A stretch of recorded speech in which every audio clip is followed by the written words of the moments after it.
दोस्तों हम बात करने वाले हैं उस मुर्गिया की जो मुर्गिया जो है कि नए साल में बवाल मचाकर रखी थी। हाँ, वही मुर्गिया आरा वाली जो कि अब सारेगामा हम भोजपुरी पर अब होली में जो है कि टहलका मचाकर रखेगी।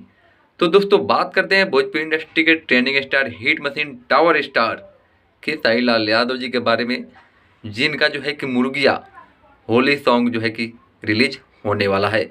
उसका टीजर आप सारेगामा हम भोजपुरी पर देख ही चुके होंगे कि कितना जो है कि धमाका मचाकर रखा है, वो भी पारुल यादव के साथ में।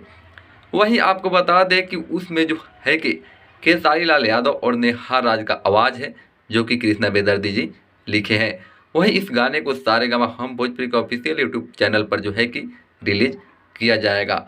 जो गाना जो है कि काफ़ी दिनों से जो है कि बना कर रखा गया था होली में रिलीज करने के लिए, जो कि खेसारी लाल यादव जी का इस साल का पहला होली सॉन्ग होगा जो कि टहलका मचा कर रखेगा। विवादों से भरा ये गाना रिलीज होते होते ही जो है कि यूट्यूब पूरा हैंग कर देगा। तो दोस्तों क्या सोचते हो आप? तो इस वीडियो को शेयर करके हर एक खेसारी लाल यादव जी के फैंस के पास पहुंचा दो, क्योंकि सभी के लिए एक खबर जो है कि जानना ज़रूरी है, क्योंकि आरा वाली मुर्गिया जो है कि फिर अब इस होली में बनेगी। तो चलिए दोस्तों मिलते हैं फिर अगले वीडियो में, तब तक के लिए जय भोजपुरी, जय बिहार।